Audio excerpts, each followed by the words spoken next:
The rain slapped the glass like a verdict when human resources called my name, and every eye in the boardroom cut me open. Victor Hale smiled thinly as if kindness were a costume. I forced a breath and said, "If this is performance, show me the numbers." Victor said, "We found irregularities, Alex, and the audit points to you." My stomach lurched but my voice held. I said, "That audit was mine until you took it." A projector flickered, and forged emails glared in sterile light. Victor said, "Security will escort you out." Shame burned hotter than fear as I looked at colleagues who suddenly found their phones fascinating. I remembered Maya's warning and wished I had listened. The rain grew louder, demanding truth the room refused to hear. I said, "This is a setup, and you know it." Victor said, "Take responsibility like a professional." I watched his cuffs gleam and learned something vital. Power is quiet when it kills, and I would not die quietly. Outside, the storm bit through my suit as I stood under a parking garage buzz lamp that made every failure hum. I said, "You wanted a story, Victor, and you cast me as the villain." My phone buzzed again, and Maya's name scraped my heart. I said I should have listened when you warned me. A memory rose of quiet coffee, and her whisper that numbers were moving on their own. Pride had cuffed my wrists tighter than any guard. My breath fogged, and the night smelled like wet concrete and hard lessons. I said, "He needed a fall guy, and I arrived early." Our alarm wailed, then cut off, like a confession swallowed. I wiped rain from my face and felt something colder beneath it. The humiliation had shape, and that shape had edges. I said, "If he wants a villain, I will learn the part he wrote and end the play." I reached my apartment and found the silence already waiting, arms crossed. The fridge hummed like an old lie. I said, "They forged my audit trail, and they think I will beg." I opened my laptop, and the boot chime felt ceremonial. A folder named Cold Storage blinked like a lighthouse I had forgotten. I said, "Let's see who rewrote history." Metadata lined up like witnesses with shaky alibis. The timestamp smelled of bleach, too clean to be real. I whispered, "You cleaned your fingerprints, Victor, but you polished the glass too much." The rain softened, and my window collected a map of the skyline. I said, "If I trace the pattern, I can cut it free." The clock clicked past midnight and crowned the day a loss. I saved what I found and felt the floor tilt toward purpose. I met Evelyn Cross in a diner that had survived 3 owners and a recession. She stirred tea like a surgeon measuring risk. Evelyn said, "Revenge burns bright, then burns you." I said, "He framed me, and he will keep doing it to quieter people." She tapped a scar lining her palm and didn't explain it. Evelyn said, "Then you go after the mechanism, not the man's mask." I slid a printout across the table, and the paper hissed. She studied the chain of edited logs and arched an eyebrow. Evelyn said, "You have evidence, but not a narrative." I said, "Then help me teach the evidence to speak." A neon sign flickered outside, like an anxious heartbeat. She nodded once, the kind of nod that signs a treaty. Evelyn said, "You will need an ally who doubts you at the right moments." Before dawn, I stood on the footbridge where the river kept the city's secrets moving. My breath rose and disappeared, like rehearsed denials. I said, "I will not meet power with panic." The current carried a gull feather past the pier as if serving papers. "Ow." I called Jordan Lee, and heard sleep fall from his voice. Jordan said, "Tell me you are not doing something reckless." I said, "I am doing something precise." He sighed the way good friends do when they love your worst ideas. Jordan said, "Then I am in, but I will argue with you the whole time." The eastern sky bruised into color, and the first train grumbled awake. I said, "Victor took my name, I will take his certainty." The river agreed in ripples, and the day opened like a locked door. The apartment felt smaller after a night of plotting, walls pressing like questions I could not answer. I said, "Every humiliation lives here now." My reflection in the window looked older, like betrayal carves years faster than time. I replayed Victor's words, and let them echo in the silence until the air itself was guilty. My coffee sat untouched, cooling into bitterness I already knew. I said, "He thinks this is over, that I'm broken, but I'm still standing." The floor creaked as though disagreeing. I opened my notebook, filled with crossed-out plans and desperate sketches of revenge. I pressed the pen hard enough to nearly break it, scribbling his name until ink pooled like bruises. I said, "This wound will shape me or end me, and I won't let it end me." The city buzzed faintly outside, uncaring, while my chest tightened around the vow I could not undo.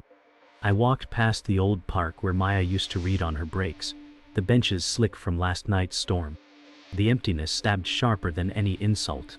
I said she warned me, and I left her alone with his shadow.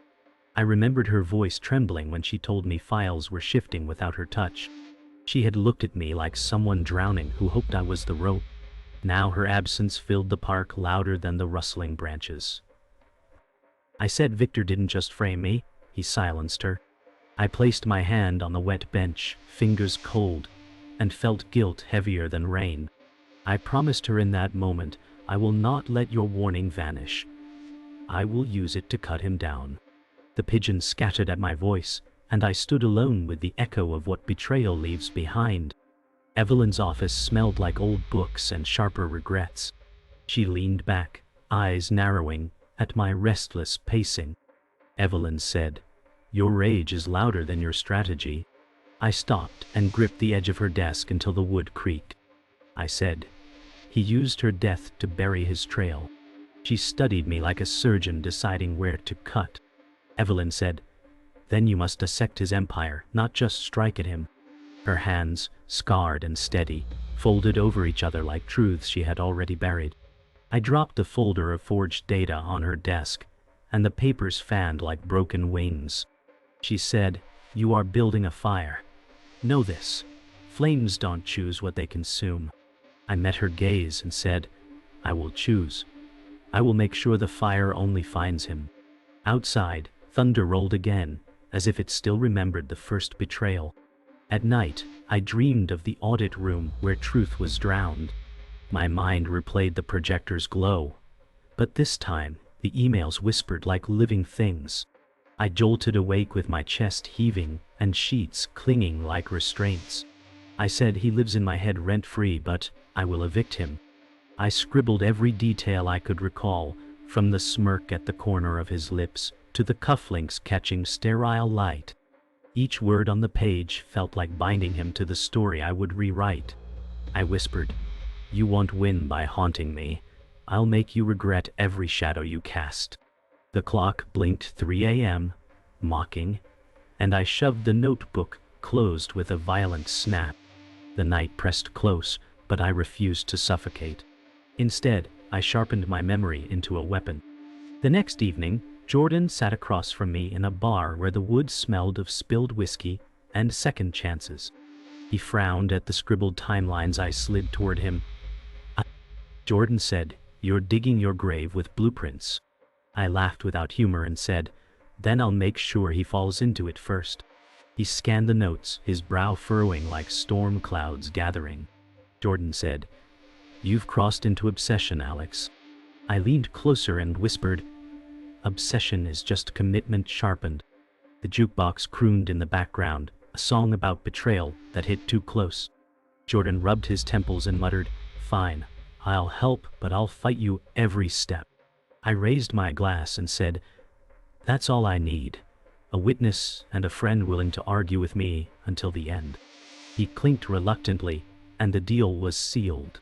I cleared the table of bills and broken pens, spreading maps of Victor's empire like battle blueprints. I said, "Every fortress has a weak seam." My notebook brimmed with lists, shell companies, false audits, names buried in redacted lines. The air thickened with smoke from a cheap candle, the kind that never masks the truth. I whispered, "If I follow the money, I'll follow the rot." My pulse climbed as dots connected into a web, one line at a time. Each arrow aimed back at him, sharp enough to pierce his polished armor. I said, "This isn't obsession, it's architecture." The silence replied with nothing, yet it felt like a witness. I traced Victor's name in heavy strokes across the page, then circled it like a noose. The city hummed beyond my window, blind to the declaration. I whispered, "This is where the plan begins." Jordan leaned on the hood of his car, arms crossed, as the neon signs painted him in fractured colors. Jordan said, "You always did love lost causes." I spread the files over the metal, wind threatening to scatter them. I said, "Not lost, just buried." He scanned the names and shook his head. Jordan said, "This is bigger than you, Alex. One man against a machine?" I met his doubt with fire. I said, "Machines break when you strike the right gear." His sigh cut through the night, but his eyes softened like glass under heat. Jordan said, "Then tell me where I fit in this madness." I answered, "I need a shadow beside mine." His silence lingered, but he didn't walk away. The city's hum became agreement, and the pact sealed itself without another word. Evelyn slid the envelope across her desk as though it carried fire. Evelyn said, "This is everything I couldn't burn." I opened it to find photos of Victor shaking hands with men whose smiles hid knives. I said, "You were closer to him than you admit." She sipped her tea, eyes steady. Evelyn said, "I knew his shadow before you were old enough to fear it." My pulse throbbed at the proof, each photo heavier than stone. I whispered, "With this I can show the world what he is." Evelyn leaned forward. Evelyn said, "Proof is not power, Alex. Timing is." I held her gaze and said, "Then teach me when to strike." The clock ticked like a gavel in the silence, and the old office swallowed our pact whole. I sat in the library's cold silence, pages whispering secrets from records too old to matter, except they mattered now. My eyes burned from hours of hunting, footnotes that pointed toward Victor's schemes. I muttered, "Your empire bleeds ink as much as money." I highlighted dates, tracing when the shell accounts aligned with false audits. A pattern flickered like a code etched in shadow. A librarian glanced at me, suspicion in her stare, but I buried myself deeper into the evidence. I whispered, "Every empire writes its own confession, line by line." The lamps buzzed overhead, and the air smelled of dust and forgotten truths. My pen moved with urgency, every note another nail for his coffin. I felt the storm build inside me, stronger than fatigue. This was no longer survival. This was siege. The first test came in a deserted alley where Victor's courier stashed unmarked files. Jordan whispered, "This feels like robbery." I smirked and said, "It's recovery." We waited, breath shallow, until the courier's footsteps faded. I slipped the envelope into my coat, heart hammering like a war drum. Jordan said, "If he finds out, he'll crush you." I said, "Then I'll know the plan works." The alley stank of gasoline and rain, a mixture of danger and cleansing. I whispered, "This is the seam, the first crack in his wall." Jordan's eyes darted, nerves alive, but he followed me into the dark without another word. The night closed over us, sealing the beginning of a war Victor didn't know had started. Victor's office tower glowed like a lighthouse of arrogance, its windows reflecting the storm rolling in. I whispered, "You're starting to feel the cracks, aren't you?" Inside, he shuffled papers more often than usual, his rhythm broken. I said, "You can sense the shadow, but you don't know it's me." My stolen files connected to his offshore accounts, and I leaked whispers through channels that spread faster than his denials. Jordan warned me, "If you push too hard, he'll smell blood." I said, "Good. That means he's bleeding." From his corner office, Victor stared down at the streets as though the pavement might rise against him. My voice in the dark carried only to myself. I said, "This is the first tremor, the warning before collapse." The first time I saw him, he was muscle-wrapped in silence, waiting by Victor's car. The enforcer, Samuel Cade, watched everything with the patience of a predator. Jordan muttered, "That's the kind of man who doesn't ask twice." I whispered, "Then we won't give him the chance." His shoulders were wide enough to block the night, his fists steady as stone. He followed Victor into the building, a shadow within a shadow. Evelyn later warned, Men like him aren't loyal by choice. They're chained by fear or death. I said, chains can rust, but until then, they crush. My chest tightened at the thought of crossing paths with him. I knew when the fight came, it wouldn't be with words. It would be with the kind of silence only broken bones understand. We trailed Victor to a gala, chandeliers blazing above men and women dressed like royalty. Jordan whispered, "This is suicide." I replied, "It's surveillance." My camera clicked from the balcony as Victor laughed with a senator whose smile meant debt. Evelyn's words rang, "Collect leverage, not trophies." My pulse raced as Samuel scanned the crowd, his gaze cutting dangerously close to ours. I ducked behind a marble pillar, breath shallow. I said, "One picture can topple an empire." Jordan hissed, "Or get us killed in tuxedos we can't afford." Victor raised his glass, face smug, unaware that the lens froze his corruption mid-toast. I whispered, "Smile while you can. History is watching now." Back in Evelyn's office, Jordan slammed the photos onto the desk. Jordan said, "We can't keep tempting death like this." Evelyn didn't flinch. Evelyn said, "Fear is the leash that keeps tyrants in power." I paced, the floorboards creaking under my weight. I said, "Samuel nearly saw us, but we got the proof." Evelyn leaned forward, her scar catching the lamplight. Evelyn said, "Proof is weightless until you drop it at the right height." Jordan groaned, "We're juggling knives blindfolded." I stopped pacing and placed my hand on the photos.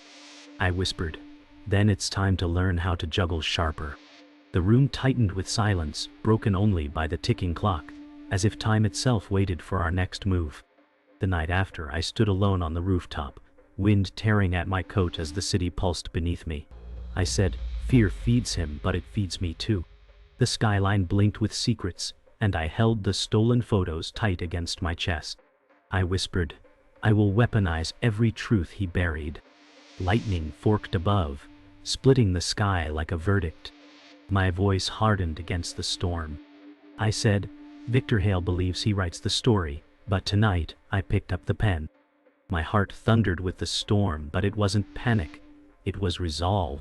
I leaned into the wind and promised aloud, "I will cut the empire at its root, even if I break with it." The storm answered with silence, a silence heavy enough to become my oath. The file Evelyn handed me weighed heavier than stone, its pages sharp enough to cut. I said, "These aren't just shell companies, they're cover stories for senators." The ink told of bribes disguised as donations, signed by Victor himself. Jordan's eyes widened as he muttered, "You just found the skeleton key." I whispered, "He built his throne on alliances too proud to admit their rot." The photos showed Victor shaking hands with men who could end governments. My pulse thundered with the revelation. I said, "He isn't untouchable because of money. He's untouchable because of secrets." Evelyn's stare burned through me. Evelyn said, "And secrets kill both ways." I tightened my grip, the paper biting into my skin. I knew this wasn't just revenge anymore. It was a war with walls higher than I'd imagined. Evelyn leaned back, the scar on her hand trembling faintly, as though stirred by memory. Evelyn said, "You should know I wasn't just his critic once." My chest froze as she exhaled slowly. Evelyn said, "I helped build the machine you're trying to dismantle." Jordan slammed the table. Jordan said, "You knew this, and you're only telling us now?" Her eyes darkened with guilt, older than me. Evelyn whispered, "I thought I could control him, shape him, but he grew teeth I couldn't file down." My jaw locked as I said, "So you're part of the reason Maya suffered." Her silence confirmed what I feared. Evelyn said, "That's why I chose you, to finish what I couldn't." The room turned colder, and I knew the mentor I trusted carried the weight of betrayal too. I stood in Maya's old apartment, the key still fitting like a ghost wanted me inside. Her desk remained untouched, papers stacked with her handwriting curling like whispers. I said, "You saw it all before me." Her journal trembled in my hand, pages describing financial edits and strange midnight visitors. I whispered, "You kept every detail, even when it killed you." Tears blurred the ink, but her warnings cut clear. She wrote of Victor's enforcer delivering threats, of forged trails leading back to her name. My chest ached as I muttered, "They made you the first fall, and me the second." The room smelled of dust and absence, but her words breathed with me. I said, "I'll carry what you left. I'll finish what you couldn't." Her silence was louder than thunder, but it felt like permission. The betrayal came not from Victor, but from beside me. Jordan slammed my notes shut, his voice cracking. Jordan said, "This is madness, Alex. I can't watch you burn." I snapped, "You swore to argue, not abandon." His eyes flickered with fear I hadn't seen before. Jordan said, "You're becoming him, piece by piece." I grabbed his wrist, desperate. I said, "I need you to keep me human." He pulled away, shaking. Jordan said, "If this goes further, I'll stop you myself." The air cracked heavier than thunder, our bond strained like glass ready to shatter. I whispered, "Then be my enemy if you have to, but don't stand in my way." His silence was an answer sharper than a blade. Betrayal didn't always wear Victor's face, it sometimes wore friendship. That night, the scale of the fight finally revealed itself. I stood on the bridge where the city roared beneath me, clutching Maya's journal and Evelyn's files. I said, "This isn't about clearing my name anymore." The river reflected skyscrapers that stood like judges, silent and cold. I whispered, "This is about ending his reign, no matter how high it reaches." The storm finally broke overhead, rain pelting my skin like nails. I screamed into the night, "You took everything, Victor, and now I take everything from you." Lightning illuminated my defiance, and thunder carried it across the skyline. My vow echoed louder than the water below. I said, "This story will end in fire, and I will be the one to light it." The bridge trembled with the storm, and so did I. But I didn't bend. The alley reeked of gasoline and rain when Samuel blocked my path, shoulders filling the space like a wall. He growled, "You've been making noise, Carter." My fists clenched, but I said, "Noise can topple buildings." His eyes narrowed, fists tightening like stone.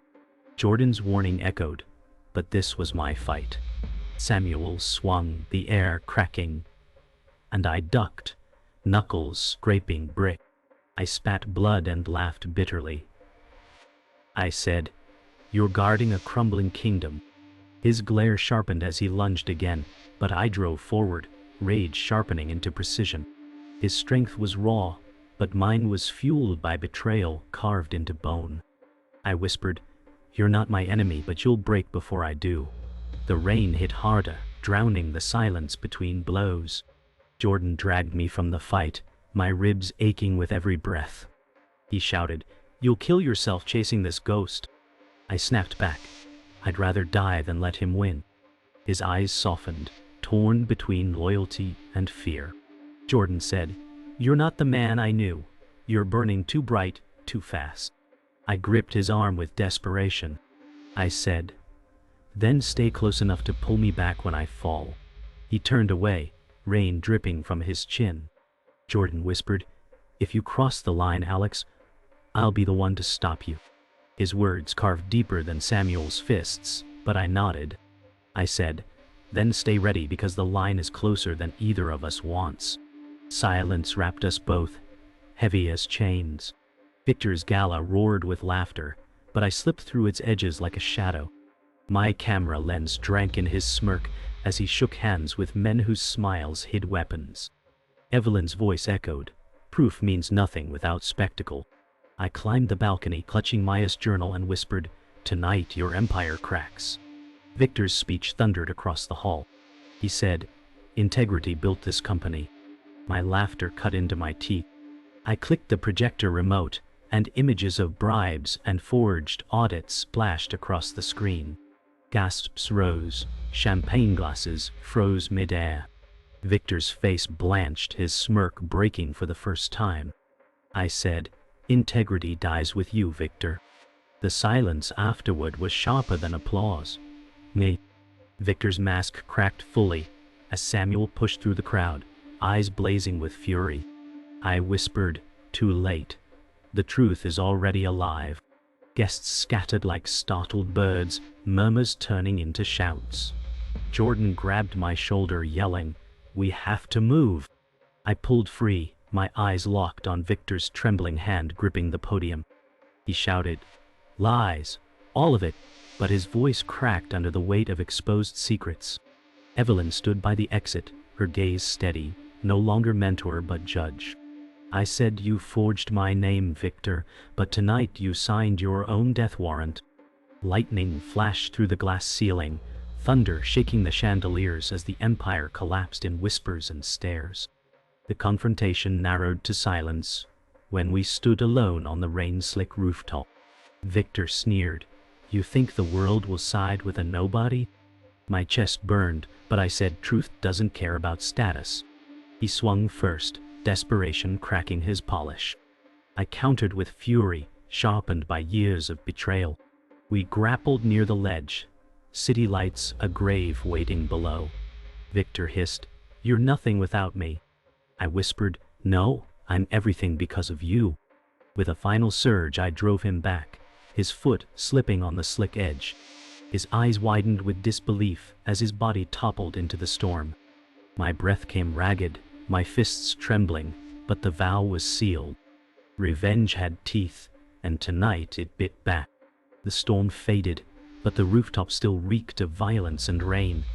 I leaned against the railing, my body trembling with the cost of victory. I whispered, "It's over, but why does it feel like I lost too?" The city below carried on, indifferent, neon lights flickering, as if mocking my triumph. My knuckles ached, blood dried into lines of memory I could never wash away. I thought of Maya, of her warnings buried under silence, and I said, "I carried you here. This was for you." The wind answered with nothing, only the quiet of absence. My chest tightened, not with rage, but with the hollow weight of survival. I had won, but the word victory tasted like ashes. I whispered, "Revenge doesn't give back what was stolen, it just leaves fewer pieces behind." Evelyn found me hours later, her trench coat flaring in the morning wind. She studied my face with the weight of her own ghosts. Evelyn said, "You won, but at what price?" I exhaled sharply, my ribs still aching. I said the price was me, but I paid it anyway. She stepped closer, her scar catching the pale light, a reminder of her own battles lost. Evelyn said, "Revenge doesn't heal. It only scars deeper." I looked out over the skyline, my voice flat. I said, "Then I'll live with the scars. At least they're mine now." Her eyes softened, almost pity, but she didn't argue. The silence between us was the kind that carried truth too heavy for words. We stood there, survivors of different wars, bound by wounds that never truly close. Jordan met me in the diner where it all began, his eyes carrying more anger than relief. He said, "You got what you wanted, but you're not the same man." I stirred cold coffee that tasted of metal and fatigue. I said, "I was never going to be the same. That was the point." He slammed his palm on the table, rattling the silverware. Jordan said, "You lost yourself in the fight, Alex." I met his stare, hollow but unflinching. I said I lost myself the day Victor took everything. This was just me clawing back the scraps. His shoulders sagged, eyes wet with unspoken grief. Jordan whispered, "I stood by you, but I don't know if I can stay now." The silence was sharper than his words, cutting deeper than any wound. Later, I walked alone through the park where Maya used to sit, the bench still wet from morning dew. I sat down, her journal heavy in my lap, the last piece of her voice. I whispered, "I did it, Maya. He's gone." The breeze stirred leaves like applause from ghosts, but the air remained heavy. I traced her handwriting with trembling fingers, every word, a reminder of what revenge couldn't return. I said, "I wanted to honor you, but I don't know if this is honor or just survival." A bird landed nearby, unafraid, and for a fleeting second, peace brushed past me like a stranger. I closed the journal gently, my eyes stinging. I whispered, "This story ends here, but I'll carry you forever." The silence that followed felt like both goodbye and burden. Night returned, And I stood once more on the bridge where it all began, the river swallowing the city's lights.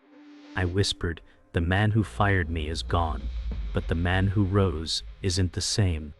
The water moved endlessly, erasing footprints I thought permanent. I gripped the railing, the cold steel grounding me. I said, "Justice is never clean. It stains even the victor." Lightning flickered far away, a storm leaving but never gone. My voice steadied into the night. I said, "This is my ending, but not my peace." I dropped Maya's journal into the river, watching it float briefly before vanishing. The silence that followed was louder than thunder, the kind of silence that lingers forever. I whispered, "Stories end, but scars live on." Then I turned and walked away.